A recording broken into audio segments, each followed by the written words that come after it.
Since keyword research would be done differently for different scenarios, let's list out all the scenarios in which we need to do keyword research, and then we'll explain in depth how to do the keyword research in each and every one of these scenarios, so you wouldn't have any sort of doubts anywhere in the future. So situation 1, if you want to increase traffic to our website by publishing really valuable blogs, we need to research target keywords. Situation 2, we want to write the best SEO content to have the best chance of ranking, root keywords research. Situation 3, want to improve the content of the web page you already have, keyword gap / intersect and other high traffic keywords from SERPs.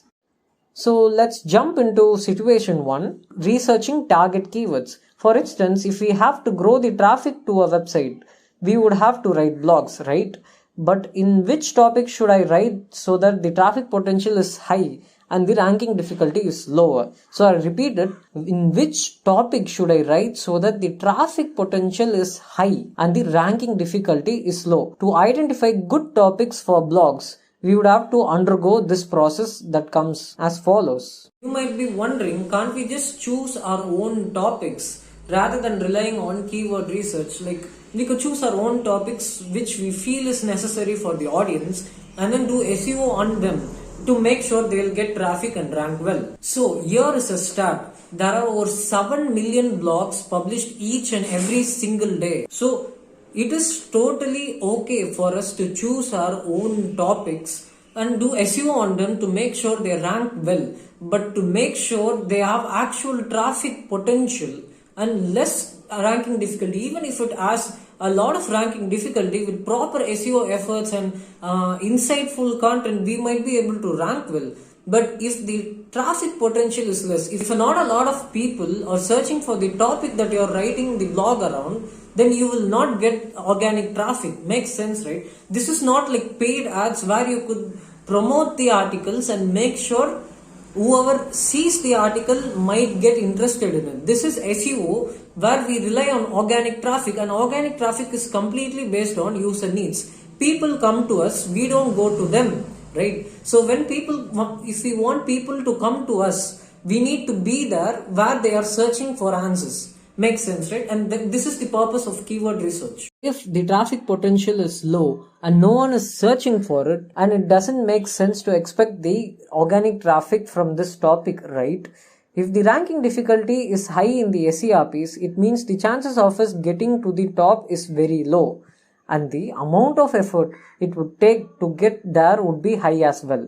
So as a startup or a business who's just coming into the SEO landscape or the online marketing landscape, we need to get the easy pickings first to increase the authority, and then move on to writing articles that's broad and it's very hard for us to rank for. So I guess it's pretty obvious now, if you want to be a successful SEO or an SEO content writer, it's important we write content around topics which has high traffic potential and low ranking difficulty. This way we could actually increase the organic traffic when someone hires us to do the job, right?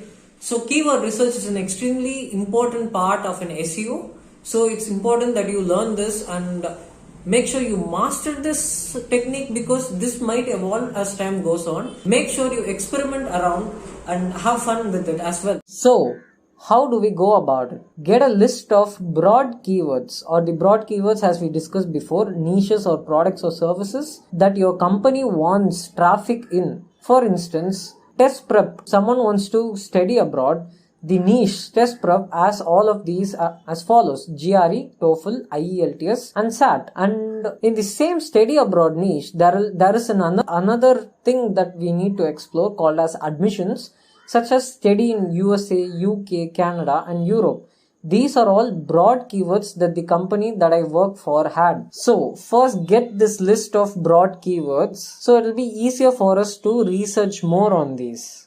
So in this demonstration, let's learn more about how exactly one should select their target keyword in the broad keyword. This is actually the most important thing that you will learn as an SEO or a SEO content writer or a content manager, for that matters, because choosing the right topics matters the most. If you spend a lot of time writing on topics which is not really rankable or if you don't know the how to calculate the exact ranking difficulty or the traffic potential, then you will waste a lot of time on writing and putting your resources into something which doesn't really give us proper results, right? So first, let's say we are a company who gives services on IELTS exams. So this is the broad keyword. Plug in the broad keyword. This is step 1. Plug in broad keyword in the keyword research tool, and then you will get a bunch of keywords. So we have seen this in the previous demonstration.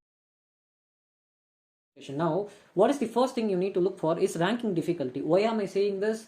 Ranking difficulty matters the most, more than traffic potential, because even if the traffic potential is high, if the ranking difficulty is also high, then there is no point in us in writing the specific topic. So what determines ranking difficulty? Now, a lot of SEOs just look at this completion metric and think, okay, since this 6 is a low number and it says it's low, and they think, okay, let's go ahead and write about this topic. But ranking difficulty is not a universal metric, and anything that you see here is just a relative thing. For example, when compared to IELTS speaking, IELTS writing task 1, this keyword has lower ranking difficulty, but this IELTS writing task 1 itself could be very, very hard for certain websites to rank, and for certain websites it's not very hard for them to rank. So how do we know exactly? So first you need to look for, just go ahead and plug this in here, IELTS writing tasks 1, right? So okay, task 1. So when you look here, in the last demonstration we spoke about Ubersuggest extension for you to get insights, right? So this domain authority is something that I look into while deciding the ranking difficulty of the page. This is the first thing that I look into. So for this particular keyword, if you go ahead and see, look for the range of the domain authorities. So what is the highest number here? The lowest is 30, 23, 51 to 23, 90 to 23. So yes, so the domain authority range is, the highest is 90 and then the lowest is 23. So look for what the domain authority of your website is. For example, the domain authority of my website is 15. So with a domain authority of 15, do I have a chance of ranking here? To be completely honest, any website can rank for any keywords if they put in enough efforts into it. But the obvious fact that we need to state here is, while you are putting that effort to rank for a specific keyword, your domain authority automatically increases. But then what we want to do is look for the easy pickings first, the keywords that we can rank for using the domain authority that we already have. If the domain authority of your website stands anywhere between 23 to 90, then you could go for this keyword. But then the domain authority range is not the only thing that one needs to look for. For example, you need to look for the relevance of the websites. For example, if you see, all of the search results that we see here are specific to IELTS, right? But while you are doing this research across different industries and niches, you might come into situations where a lot of these don't even make sense. For example, when you type for something and only the top 2 results are actually relevant to IELTS writing task 1, and the rest of it would be normal things like a guide to IELTS or practice test on IELTS. These topics are not very relevant, right? So look for the relevance in the SERP, search engines results page.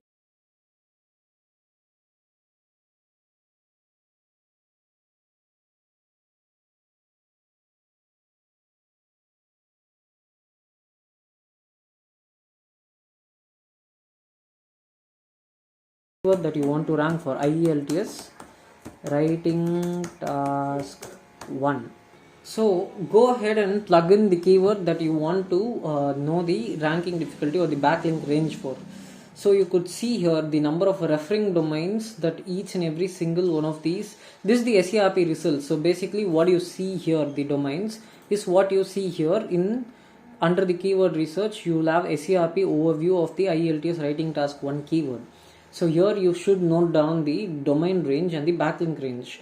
Why is this relevant for the content writers? Again, if you are going to choose a topic that is actually rankable, then you will have to do all this research. For you, it's not too relevant, but if you see, if the numbers are really high, the number of this, generally if it goes over 100, then definitely this is a very, very, very, very hard thing for you to rank for. right? So look for this as well. Page, as well as you need to, if you want to go and understand this a little bit more, you need to go into these websites and look for supporting pages. How do we do that? Plug this in, take this and go to the Ahrefs tool. Ahrefs tool is something, again, it's available in the group purchase, and then look for top pages. In the top pages, if you plug in the page, for example the competitor page that I took from here based on the SERPs. So again they are putting up a pop-up. So this is the page that we are analyzing. This is the domain to be exact. Turn this into subdomains. Search for it. So if you go down, how many topics are already there relevant to IELTS and IELTS writing, because that is what we are searching for right now, right? So IELTS speaking, so you can see tasks to writing. So if you just go ahead and do an in-depth analysis here, you could see the number of supporting pages for every topic. So this entire website is dedicated for IELTS. So this is very very highly relevant and it has a lot of supporting pages. But in some instances you will come across websites which doesn't really have a lot of supporting pages. They might have 2 or 3 supporting pages. For example, take my own website, right? So I have multiple niches in it. I write about mental health, I write about digital marketing, I write about financial freedom. So when such I could say broad websites rank for such relevant keywords, then you will have to go into the website and check for the supporting pages for the keyword that you are searching for, which is IELTS writing task. So you could see like a lot of these results are very very highly relevant and are from websites which is completely dedicated for IELTS. So obviously this is a very hard topic for us to rank if you do not have a proper domain authority and if you do not have a lot of supporting pages. This will give us an idea. Even though if we write topics, even though if we write blogs, which is more valuable than anything that is given here, if you don't have the proper supporting pages increase the relevance of your domain to that particular keyword, right? So why do content writers actually need to know about this? Because if you are hired to write for some company, or if you are a content manager or an SEO content manager, so you might be wondering why the article that you spend so much time on writing didn't rank. You could say this is why. Supporting articles, our domain is not really, it doesn't have enough supporting articles or enough articles to increase the relevance and the authority of our website to outrank these websites which already have a lot of authority and supporting pages. Makes sense, right? So I did give a lot of factors to decide the ranking difficulty. But if all of this is quite confusing for you and if you're just a beginner, just go ahead and look for the domain authority of your domain and the domain authority range here. And if yours lie anywhere between the minimum and the maximum range that you see here, then go ahead and start writing articles. Now that we have decided the ranking potential for a particular topic, what is the traffic range or the traffic potential? Because some of these, let's just go back here. Okay.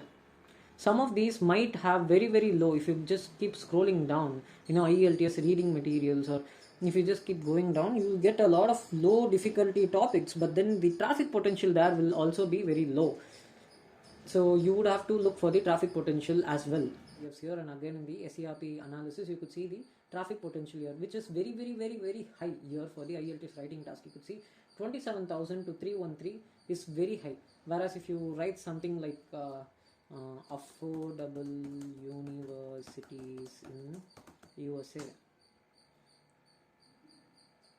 and let's just copy the same here because this is a very long tail keyword. Let's just go down. So you could see the traffic potential here is between 1400 to 188. So this is what you could expect if you're writing an article on this, and it doesn't make sense for you to expect more than this. And plugging this in, if you see, the monthly searches is just 140, but the traffic potential is very high. This is exactly why I told you search volume is not a direct reflection of the traffic potential for a particular keyword or topic. Okay. So, and you can also see the domains, or it starts from 3, so it's not really very hard for you to rank for if you just write the most valuable content. Of course, you could have a better chance of ranking if you have more domains. So anyways, coming to traffic potential. So you could see the traffic here is quite decent. So you could potentially write on this if you rank, if you have the domain authority between 24 to whatever the highest range here is. I guess it's 62 or 92. So again, do you remember how I told you not all the SERP websites will be highly relevant? For example, USA News, this is a news website, right? This is not very highly relevant, and this might not have a lot of supporting pages for this around this particular topic. Whereas if you just go down, something like Study Abroad Shiksha will have thousands of supporting pages for USA alone.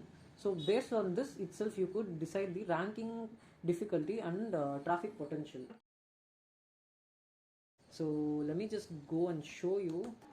Okay, this is how. Do you remember the keyword volume? I mostly don't really note down the keyword volume for most of these articles, and you need to look for the traffic range, the domain authority range, the backlink range, and this backlinks required is something that we get here in the Ahrefs. You'll see that you need 60 websites, from the top to be able to rank for in the top 10 keywords. See, in the top 10 results, so you need a minimum of 60. That's what it says. Again, these are all third party metrics which gives predictions, and this is difficulty. So all these data I note down, and based on everything I give my own. For example, if the domain authority range, if you see, it goes from 91 to 5, so my domain authority is 15, so the ranking difficulty is for me to is easy, and the backlinks required is only 19. So again, I will be able to get this done. And if you see the traffic range, it's between 1504 to 42, which I would say is moderate, or if 50 is also a good number for you, you could put it as high. I would put it under moderate. And based on traffic potential and ranking difficulty, I choose the priority of creation of content. So this is exactly how one should do the target keyword research in order to select the most valuable topics out there. So again, let's go through the tools, Ahrefs, and I use keyword.io to first get an analysis of what are all the keywords that are out there, and then I go out there and plug this in and get the domain authority range, and I put it here, and then I plug that keyword in the Ahrefs and look for the traffic range, the domain range, the backlink range, and the difficulty given here, and the number of backlinks one would require here. So I put it all in this sheet. I'll give you. You can find the templates here under the resources page by the end of this chapter, so you'll be able to use the same thing, or you could use different ones as well. So you could potentially add the number of supporting articles here. So doing this itself might be time consuming, but if you have a bigger team, then you could go ahead and add all the other factors that we discussed, like the number of supporting pages that each and every single one of these SERP thing has, or you could have an average number here if you have the time to do all of these things. So I hope this demonstration helped you understand how one could select really profitable or highly rankable and high traffic potential blogs. Hope this helped, guys.